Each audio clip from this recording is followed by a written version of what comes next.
KPN roofing shed 2013ஆம் ஆண்டு KPN திரு கோபி அவர்களால் துவங்கப்பட்டது. தனது கல்லூரி படிப்பை 2008 முடித்த பிறகு திரு கோபி அவர்கள் எல்லா இளைஞர்கள் போலவும் பல கனவுகளுடன் இருந்தார். நான் தொழில் தொடங்க வேண்டும், பல பேருக்கு வேலை கொடுக்க வேண்டும் என்று நினைத்தார். ஆனால் என்ன தொழில் செய்வது, அதற்கு முதலீடு போன்ற பல கேள்விகள் எழுந்தன. அப்பொழுது ஒரு தனியார் நிறுவனத்தில் வேலைக்கு சேர்ந்து 4 வருடம் தனது திறமையை வளர்த்து கொண்டார். அதன் விளைவாக 2013ஆம் ஆண்டு கேபிஎன் ரூஃபிங் ஷெட் எனும் நிறுவனத்தை 10 பேர் கொண்ட ஊழியர்களுடன் தொடங்கினார். இன்று அசுர வளர்ச்சியில் 12 வருட காலம் உருண்டோடி தமிழ்நாடு மட்டுமல்லாமல் இந்தியா முழுக்க அவருடைய சேவை தொடர்கிறது. தினமும் 2 அல்லது 3 மணி நேரம் மட்டுமே உறங்கி தனது லட்சியத்திற்காகவும் தனது கனவுகளுக்காகவும் தனது ஊழியர்களுக்காகவும் ஏன் தனக்காகவும் அயராது உழைத்துக் கொண்டிருக்கிறார் திரு கோபி அவர்கள். இன்று கேபிஎன் ரூஃபிங் ஷெட் நிறுவனம் இந்தியாவின் தலை சிறந்த நிறுவனமாக விளங்குகிறது என்று சொன்னால் மிகையாகாது. கேபிஎன் ரூஃபிங் ஷெட் நிறுவனம் பல இடர்பாடுகளையும் பல பிரச்சனைகளையும் பல சவால்களையும் தாண்டி வெற்றி அடைந்திருக்கிறது என்றால் அதற்கு நிறுவனர் கேபிஎன் கோபி அவர்களின் பங்களிப்பு அதிகமாக உள்ளது என்று அர்த்தம். அவர் ஒரு சமூக ஆர்வலரும் கூட. பல குழந்தைகளுக்கு இலவசமாக கல்வி தருவது, இலவசமாக விளையாட்டு போட்டிகளை நடத்துவது போன்ற பல சமூக சேவைகளை செய்து வருகின்றார் திரு கோபி அவர்கள். இதோ இந்தியாவின் தலை சிறந்த நிறுவனம் கேபிஎன் ரூஃபிங் ஷெட் உங்களுக்காக வர்த்தக பார்வையில். நேர்களே, கேபிஎன் நிறுவனத்தை சுத்தி பார்த்தோம். இதோ முன்னாடி கேபிஎன் நிறுவனத்துடைய நிறுவனர் கேபிஎன் கோபி அவர்கள் பேர்லயே தன்னுடைய நிறுவனத்தை நினைச்சிருக்காரு. வணக்கம் சார். வணக்கம் சார். கட்டுக்கோப்பா இத்தனை வருஷம் ஒரு நிறுவனத்தை நடத்துறது அப்படின்றது சாமானியமான விஷயம் கிடையாது. 5 வருடம் முன்னாடி தமிழன் தொலைக்காட்சியில நீங்க இதே போல ஒரு உங்களுடைய பேட்டி பங்களிப்பு இருந்திருக்கு. 5 வருட காலம் எங்க ஆரம்பிச்சீங்க, இப்ப எப்படி இருக்கு? வணக்கம் சார், நான் கேபிஎன் கோபி. நம்ம 5 வருஷம் முன்னாடி இந்த சேனல்ல நம்ம கொடுத்தோம் பேட்டி. அப்ப வளர்ந்துட்டு இருந்தோம். இப்போ அதை விட கொஞ்சம் ஸ்பீடாக வளர்ந்துக்கிட்டு இருக்கோம். நம்ம நேர்மையாக எல்லாத்துக்கும் அந்த ஒர்க்கை நம்ம பண்ணி கொடுக்குறோம் சார். நேர்மைன்னா நம்ம என்ன நினைக்கிறோமோ, அவங்க கஸ்டமர் என்ன எதிர்பார்க்குறாங்களோ அதை நம்ம பூர்த்தி பண்ணி கொடுக்குறோம். என்னைக்குமே ஒரு நிறுவனம் அப்படின்னு எடுத்துக்கும் பொழுது அந்த நிறுவனம் ரொம்ப காலமா ஒரு துறையில இருக்கீங்க அப்படின்னும் போது பல சவால்கள் சந்திச்சிருப்பீங்க. கண்டிப்பா பல சவால்களை நோக்கி இந்த பயணத்துல எப்படி அதெல்லாம் முறியடிச்சு வந்தீங்க? நாங்க வந்து கஸ்டமரை முழுமையா நம்புறோம். அதே போல கஸ்டமர் எங்களை விட முழுமையா எங்களை நம்புறாங்க. நாங்களும் அவங்களும் ஒரு அக்ரிமெண்ட் பேசிக்கல என்ன மெட்டீரியல் யூஸ் பண்றோம், எந்த மாதிரி ப்ரொசீஜர்ல மெட்டீரியல் இறக்குறோம், ஃபர்ஸ்ட் பைப் இறக்குறீங்களா இல்லை சீட் இறக்குறீங்களா, எந்த மாதிரி ஃபர்ஸ்ட் நம்மகிட்ட கேட்குறாங்க. அதை நம்ம வந்து ஃபர்ஸ்ட் டாக்குமெண்ட் வைஸாக அவங்களுக்கு கொடுக்குறோம். என்னென்ன ஒர்க் நம்ம பண்ணி கொடுக்குறோம் அப்படின்ட்டு. பெயிண்ட் அடிக்கிறீங்களா, அடிக்கலையா, வெளியில் எவ்வளோ சீட்டு வெளியில் போகுது போகல, என்ன மாதிரி பைப் யூஸ் பண்ணுறீங்க, எந்த மாதிரி சீட்டு திக்னஸ் யூஸ் பண்ணுறீங்க, என்ன பிராண்ட் யூஸ் பண்ணுறீங்க, இவ்வளோ விஷயங்களும் நம்ம அந்த டாக்குமெண்ட்ல அவங்க கொடுக்குறோம். அவங்க பார்த்தவொன்னே ஸ்கொயர் ஃபீட்டுக்கு இவ்வளோ ரேட்டு, எதுவும் தள்ளுபடி பண்ண முடியுமான்னு கேட்குறாங்க. மார்ஜினில் நம்ம சில விஷயங்கள் நம்ம பண்ணி தரோம். அந்த பேசிக்கலாக அவங்களுக்கு சர்வீஸ் ஆனதுக்கப்புறம் நம்ம அடுத்ததாக ஒர்க் அவங்களுக்கு இத்தனை நாளில் நாங்கள் முடிச்சு கொடுக்குறோன்னு சொல்லிட்டு இத்தனை நாளில் நம்ம முடிச்சு கொடுக்குறோம். இது ஒரு இது. இப்போல்லாம் பார்த்தீங்கன்னா மோஸ்ட்லி வந்து ரெக்கமெண்ட் நிறைய கொடுக்க ஆரம்பிச்சிட்டாங்க. அவங்களுக்கு நல்லா சாட்டிஸ்ஃபேக்ஷன் ஆகிடுது. ஒரு 3 வருஷத்துக்கு முன்னாடி போட்ட செட்லாம் பார்த்தீங்கன்னா ஏதாவது ஒரு சின்னதாக ஒரு ஒர்க் இருந்தால் கூட நம்மளை தான் கூப்பிட்றாங்க. அதனால் அவங்க ரொம்ப சாட்டிஸ்ஃபேக்ஷனாக இருக்காங்க. அவங்க மூலியமாக நிறைய ரெஃபர் நம்மளுக்கு கிடைக்குது. ரிலேஷனாக இருந்தாலும் நேபராக இருந்தாலும் நிறைய விஷயங்கள் நம்மளுக்கு அவங்க ஹெல்ப் பண்ணி தராங்க. இப்போ நல்ல சாட்டிஸ்ஃபேக்ஷனாக நல்ல ஸ்பீடாக நம்ம கம்பெனி முன்னேறிட்டு இருக்கு சார். மகிழ்ச்சி. அதாவது ஒருத்தரை நீங்க சந்தோஷப்படுத்தி திருப்தி பண்ணியாச்சுன்னா அவங்களே இன்னொருத்தரை உங்களுக்கு ரெஃபர் பண்றாங்க. கண்டிப்பா நல்ல விஷயம். ஆனா இப்போ ஒருத்தரை நீங்க திருப்தி பண்றதுக்கான கால அவகாசம்னு ஒன்று எடுத்துக்குது இல்லை, அது எப்படி அந்த அளவுக்கு ஒரு முழுமையா உங்களால கொடுக்க முடியுது சார்? ஃபர்ஸ்ட் விஷயம் என்னன்னா, பணம் ஈஸியாக சம்பாதிச்சாலும் சார் என்ன பொறுத்த முடியும். ஒருத்தவங்கள்ட்ட நல்ல பேர் வாங்குறது ரொம்ப கஷ்டம். அதை நீங்க வாங்கிட்டீங்கன்னா கண்டிப்பா அவங்க மனசுல இருந்து நம்ம அழியவே மாட்டோம். நிறைய பேர் இன்னும் முடியல, 2 வருஷம் முன்னாடி செட்டு போட்டவங்களும் இன்னும் என்ன ரிலேஷனா ஒரு கல்யாணமா இருந்தாலும் என்னை கூப்பிடுறாங்க. ஆஃபீஸுக்கு வந்து இன்விடேஷன்லாம் வைக்கிறாங்க. அந்த அளவுக்கு அவங்கள நம்ம க்ளோஸ் பண்ணிடுறோம். ஏதாவது சர்வீஸாக இருந்தாலும் உடனே அனுப்பிச்சி விட்டு ஏன்னா நம்மள்ட்ட வந்து திட்ட 50க்கு மேல எம்ப்ளாய்ஸ் வச்சிருக்கோம். நீங்க உங்ககிட்ட 50 ஊழியர்கள் இருக்காங்க. 50 பேர் ஆமா, இது இப்ப டைம்ல 4 சைட் நடந்துகிட்டு இருக்கு எனக்கு. மகிழ்ச்சி. தமிழ்நாட்டுக்குள்ள மட்டும் இல்ல, இந்தியா ஃபுல்லா நான் செட்டு பண்ணிட்டு இருக்கேன். கிட்ட 750 செட்டு நான் பண்ணி முடிச்சேன். ஒரு ஷெட் பண்றதுக்கான கால அவகாசம் அப்படி இல்லை சார், சைஸ் இருக்குல்ல. இப்போ ஃபார் எக்ஸாம்பிள் 1000 ஸ்கொயர் ஃபீட்டுக்கு நாட்கள் இருக்கு. எக்ஸாம்பிளுக்கு வந்து 1000 ஸ்கொயர் ஃபீட்னா ஒரு 5 நாள் மேக்ஸிமம். அதை 3 நாள் என்னால் முடிச்ச முடியும். ஏன் 5 நாள் நாங்கள் சொல்றோம்னா, ஒரு நாள் கான்ட்ராக்ட் லீவ் போடுறோம், இல்லை மெட்டீரியல் வர்றதுக்கு ஒரு நாள் டிலே ஆகுதுன்னா அதனால தான் நான் எக்ஸ்ட்ரா 2 நாள் எக்ஸ்ட்ரா சொல்றோம். அதனால தான் 5 நாள் கேட்கணும். 50 ஊழியர்கள் உங்ககிட்ட இருக்காங்க. 50 பேரை வச்சு கட்டி காக்குறது ஈஸி இல்லை. கண்டிப்பா சார். ஒரு ஊழியருக்கான தேவையை எப்படி அணுகுறீங்க சார்? நமக்கு எப்படி ஃபேமிலி இருக்கோ அதே போல அவங்களுக்கு ஃபேமிலி இருக்கும். அவங்க பணக்காரங்களா இருந்தால் நம்மள்ட்ட வேலைக்கு வர போறது இல்லை.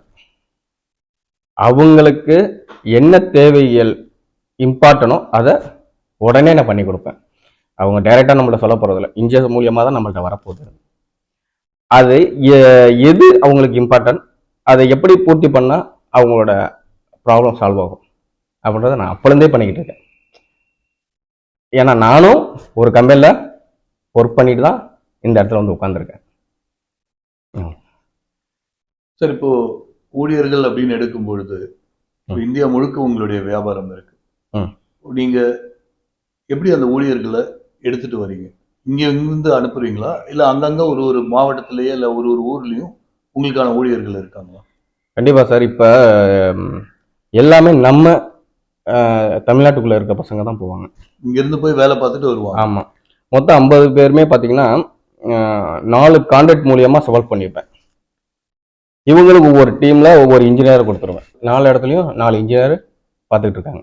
என்ன தேவை, மெட்டீரியல்ஸ் ஏதாச்சும் டிலே ஆகுது, இல்லை கஸ்டமருக்கு ஏதாச்சும் அடிஷ்னலாக ஒர்க் தேவைப்படுது, இதெல்லாம் வந்து இன்ஜினியர்ஸ் மூலியமா என்கிட்ட வந்தால் நான் அவங்களுக்கு வந்து இதெல்லாம் பண்ணுங்க, இதெல்லாம் பண்ணி கொடுத்து சாட்டிஸ்ஃபை பண்ணிடுங்க அப்படின்னு சொல்லி அவங்களுக்கு நம்ம கொடுத்துறோம். இப்போ வெளி மாநிலங்கள் அப்படின்னு எடுத்துக்கும் பொழுது மொழி பிரச்சனை வரும்.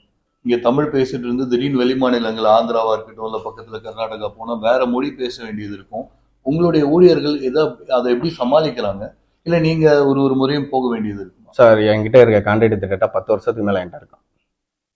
10 வருஷமாவே நாங்க அதர் ஸ்டேட்ல தான் ஒர்க் பண்ணிட்டு இருக்கோம். எல்லா மொழியும் தெரியும்.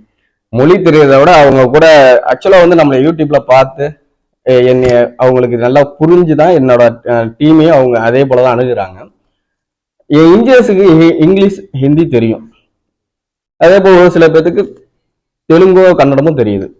அதனால எனக்கு அந்த பிரச்சனை இல்லை. எனக்கு மட்டும்தான் இங்கிலீஷும் தமிழ் மட்டும், இந்த ஹிந்தியோ தெலுங்கோ நான் கத்துக்கணும். மகிழ்ச்சி சார். கேபிஎன் அப்படின்னு எடுக்கும்போது கேபிஎன் அப்படின்ற அந்த ஒரு அடைமொழி, இந்த நிறுவனத்துடைய பெயர், எப்படி அதை எடுத்தீங்க? ஒன்றும் இல்லை சார், இது ஒரு ஃபேமிலி நேம். என் நேம் வரும், பி வந்து புண்ணியமூர்த்தின்ற நேம் வரும், குலதெய்வம் பேர், ஒய்ஃப் பேர். ஒய்ஃபை வந்து எப்போதுமே என் கூடயே வச்சுருப்பேன். எல்லாமே வந்து ஒரு ஆண் வெற்றிக்கு பின்னாடி ஒரு பெண் இருப்பான்றாங்க, அது என்னோட இதில் 100% உண்மை. நான் இவ்வளோ தூரம் வந்திருக்கேன்னா என் ஒய்ஃப் இல்லாமல் நான் வந்திருக்கவே முடியாது. இந்த ஒர்க் லைஃப் பேலன்ஸ்ன்னு சொல்லுவாங்க. ஃபேமிலி ஒரு பக்கம் நம்ம பார்க்கணும், குடும்பத்தோட சேர்ந்து நம்மளுடைய வேலையும் பணியும் பார்க்கணும். உங்களால எப்படி அது முடியுது? சார், ஃபர்ஸ்ட் வந்து என் ஃபேமிலி வந்து என் ஒய்ஃப் பார்த்துப்பாப்புல. அதனாலதான் எனக்கு ஈஸியா பிசினஸுக்கு என்னால கான்சன்ட்ரேஷன் பண்ண முடியுது. சார், எல்லா பெரிய விஷயத்துக்கும் ஒரு ஆரம்ப புள்ளி அப்படின்னு ஒண்ணு இருக்கும். கண்டிப்பா சார். கேபிஎனுடைய அந்த புள்ளி என்ன சார்? சின்ன வயசுல எல்லாத்துக்கும் ஒரு ஆசைகள் இருக்கும். ஏதாவது ஒன்று பண்ணணும், இல்லை பெரிய கம்பெனியில் ஒர்க் பண்ணணும், ஏதாவது ஒரு சம்ம இருந்துக்கிட்டே இருக்கும். அதே போலதான் சாமானியம் எனக்கும் தான். எனக்கு என்ன ஆசைன்னா 4 பேருக்கு சம்பளம் கொடுக்கணும்னு ஆசைப்பட்டேன். 2008 காலேஜ் முடித்தேன். அதுக்கப்புறம் ஒரு கம்பெனியில் ஒர்க் பண்ணேன், பிஹெச்எஸ் கான்ட்ராக்ட் கம்பெனியில். 2011 இந்த பிஸ்னஸுக்குள்ளே வந்தேன். கேபிஎன் ஸ்டார்ட் பண்ணது அப்போ தான், 2011. அப்போதைக்கு நம்ம எம்ப்ளாயெல்லாம் யாரும் இருக்காது, இல்லை, ஜஸ்ட் அந்த ஒர்க்கர்ஸ் மட்டும், அவங்க மட்டும் தான் இருந்தாங்க. அவங்கள வச்சு அப்படியே மூவ் ஆகிட்டே இருந்துச்சு. ஒரு 3 வருஷம் ஆச்சு. அதுக்கப்புறம் எம்ப்ளாய்ஸ் போட்டேன். அப்படியே இன்க்ரீஸ் ஆகிட்டே இருந்துச்சு. அதே போல் செட்டுகளும் இன்க்ரீஸ் ஆகிட்டே இருந்துச்சு. வருஷத்துக்கு ஒரு 30-40 செட்டு பண்ணுற இடத்துல ஒரு 60, 70, 80 அப்படி போக ஆரம்பிச்சிருச்சு. நம்மளோட எண்ணிக்கைகள் கூட ஆரம்பிச்சிருச்சு. இன்ஜினியர்ஸும் கூடிட்டாங்க, எம்ப்ளாயிஸும் கூடிட்டாங்க. மன திருப்தியோட பண்ணிட்டு இருக்கோம் சார் இந்த பிஸ்னஸ். மகிழ்ச்சி சார். கிட்டத்தட்ட 12 வருஷம் இல்லையா? 12 ஆமாம் வருஷமா? ஆமாம் 12 வருஷம். இந்த 12 வருஷத்துல எத்தனை ப்ராஜெக்ட்ஸ் பண்ணிருக்கீங்க? 750க்கு மேலே ப்ராஜெக்ட் பண்ணியிருக்கோம் சார் 750 ப்ராஜெக்ட்ஸ். ஆண்ட முனையத்தில். 750ல 750 அப்படின்னு சொல்லும்போது ரொம்ப பெரிய விஷயம். அதுல ஏதாவது ஒண்ணு, இது ஒரு விஷயத்த லைஃப்ல நான் மறக்க மாட்டேன் அப்படின்னா அது சொன்னோன்னே எனக்கு ஞாபகம் வருது. 2017 எனக்கு மேரேஜ் அன்னைக்கு எனக்கு ப்ராஜெக்ட் செஞ்சில் நடந்துகிட்டு இருக்கு. அங்க பசங்க ஒரு 10 பசங்க ஒர்க் பண்ணிட்டு இருக்காங்க. என்னோட டூல்ஸ் எல்லாமே அங்க இருக்கு. ப்ராப்ளம், நான் கல்யாணம் முடிஞ்சு அடுத்த நாள் சைட்டுக்கு போறேன். கஸ்டமர் இல்லை, ஆனா ப்ராஜெக்ட் எடுத்துருக்காப்புல, உங்களுக்கு வேலை இங்கே இல்லைன்னு சொல்லிட்டாங்க. என்ன ஏதுன்னு கேட்டா, பசங்க சைடில் எந்த ப்ராப்ளம் இல்லைன்னு பக்கத்துல இருக்கிற நேபியர் எல்லாம் சொல்றாங்க. இல்லைங்க, இவங்க நல்லா தான் ஒர்க் பண்ணிட்டாங்க, அவன் காசு கொடுக்கறதுக்கு பயந்துக்கிட்டு உங்க பசங்களை டார்கெட் பண்றாங்க, உங்கள்ட்டையும் பேச மாட்டாப்புல அப்படின்றாங்க. அவர் எங்கன்னு கேட்டா, அவர் ஃபாரின் போயிட்டாப்புலன்னு சொல்றாங்க பக்கத்துல. இப்படி இருக்கும்போது ரொம்ப அப்செட் ஆயிட்டேன். கிட்ட அந்த காலகட்டத்தில் ஒரு 2.5 லட்ச ரூபான்றது கொஞ்சம் சமாளிக்க முடியாத விஷயம்தான். பசங்களுக்கு சம்பளம் போடணும், இது இல்லாமல் என்னோட டூல்ஸு மிஷின் எல்லாமே அங்கே தான் இருக்குது. எல்லாத்தையும் தரமாட்டேன்ட்டாப்ல. போய் பார்த்தா அவங்களுக்கு அரசியல் செல்வாக்கு பயங்கரமாக இருக்குது. சரிட்டு விட்டுட்டு வந்தாச்சு. வந்துட்டு ஒய்ஃப்கிட்ட பேசுகிறேன், என்னப்பா இது மாதிரி ஃபாரினுக்கு ஒர்க் வேலைக்கு போயிடலாமா? நான் ஆல்ரெடி 6 வருஷம் கடந்து வந்துட்டேன். வந்துட்டு கேட்குறேன், ரொம்ப ஒரு ஜீரோ ஸ்டேஜுக்கு வந்து நிற்கிறேன். என்னப்பா இது மாதிரி ஃபாரினே நான் போயிடலாமா? அங்கே ஒரு ஒர்க்கு விஷயமா பேசிகிட்டு இருக்கேன், நாங்கள் போகலாமா, இல்லை பிஸ்னஸே வைக்கலாமா அப்படின்னு கேட்கும்போது, மேரேஜ் ஆகி ஒரே மாதம்தான் அவங்களோட ஜெல்லை கொடுத்து ஒரு 6 லட்சம் ரூபாய்க்கு மறுபடியும் ஆரம்பிங்க. ஒரு ப்ராஜெக்ட் தானே உங்களுக்கு போச்சு, எப்படி ஒரு 100 ப்ராஜெக்ட் பண்ணியிருப்பீங்கல்ல, ஒரு ஆள் தப்பான ஆளுக்காக எல்லாத்தையும் விட்டுற முடியாதுல்ல, மறுபடியும் ஸ்டார்ட் பண்ணுங்க அப்படின்னு அங்க எனக்கு ஒரு மோட்டிவேஷன் கொடுத்தாங்க. அதுதான் இவ்வளோ பெரிய வளர்ச்சி, இவ்வளோ ஒரு ஸ்பீடு இன்க்ரீஸ் பண்ணி கொண்டு வந்துகிட்டு இருக்கோம். ரொம்ப அற்புதம் சார். நீங்க சொல்லும்போது கேட்கும்போது அது ரொம்ப இன்ஸ்பைரிங்கா இருக்கு. அதாவது பார்த்துட்டு இருக்கிற நேயர்கள் நிறைய பேர் அவங்களுடைய வாழ்க்கையில ஏதோ ஒன்று பண்ணணும், நானும் சாதிக்கணும் அப்படின்னு நினைக்கிறவங்களுக்கு நீங்க சொல்லக்கூடிய இந்த ஒரு விஷயம் நிச்சயமா ஒரு தூண்டுகோலா இருக்கும் அப்படின்னு. சார் என்னன்னா சார், வாழ்க்கை பழைய ஸ்டோரி தான். ஏனிய கூரை மேல போடுறதும் நம்ம கையில தான் இருக்கு, கோபுரத்து மேல போடுறதும் நம்ம கையில தான் இருக்கு. எண்ணங்கள் தான். எண்ணத்துக்கு தகுந்த மாதிரி சில விஷயங்கள் அவாய்ட் பண்ணோம்னாவே போதும், நம்ம என்ன அச்சீவ் பண்றோமோ கண்டிப்பா அடைஞ்சுதான் ஆகும். அது 100% உண்மை. ரொம்ப அருமை, ரொம்ப அருமையா சொன்னீங்க.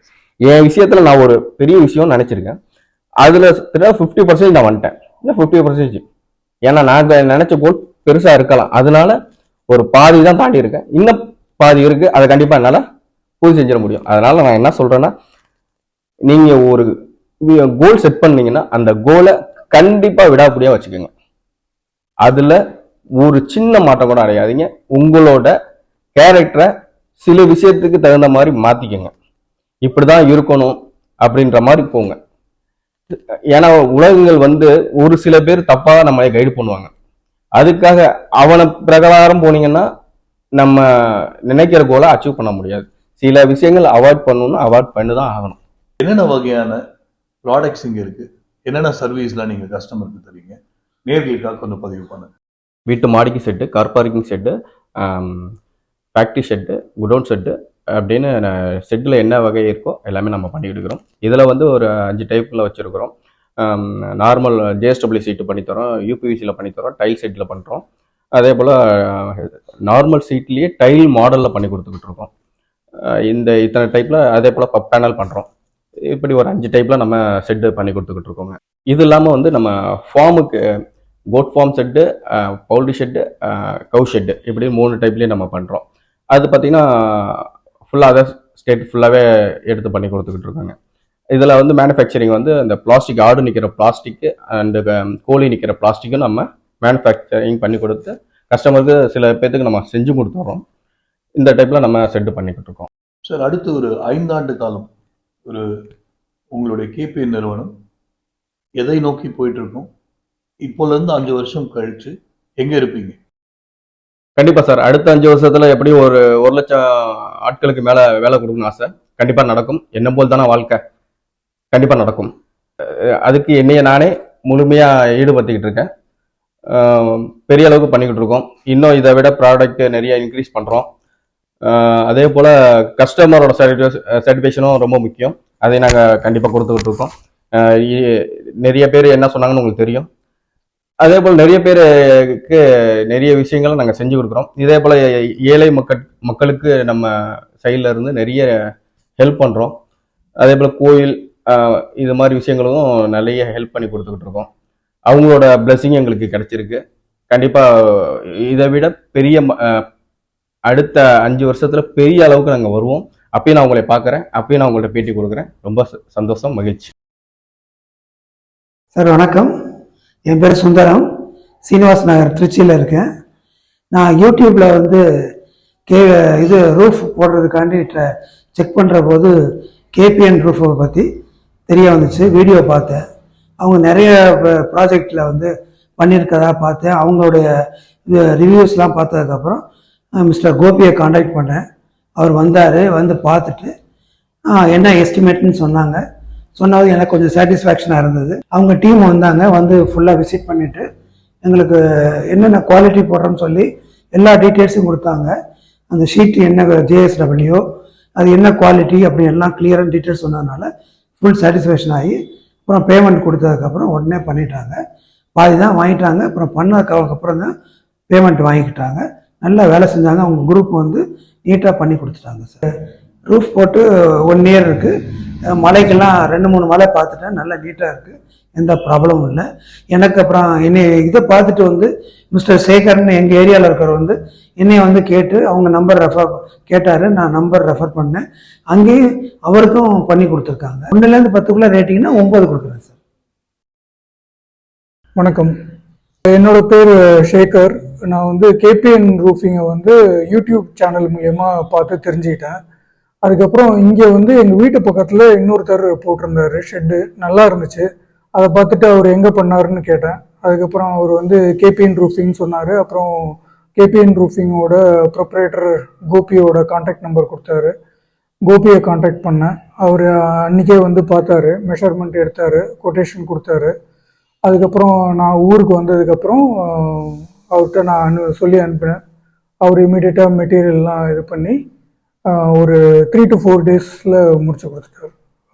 ஃபுல் டெரஸ் கவர் பண்ணும் ஷெட்டு போட்டு. இப்போ தான் ரீசெண்டாக போட்டது, ஒரு 1 month தான் இருக்கும். அதுக்கு நடுவில் ஒரு ஹெவி ரெயின் வந்துச்சு.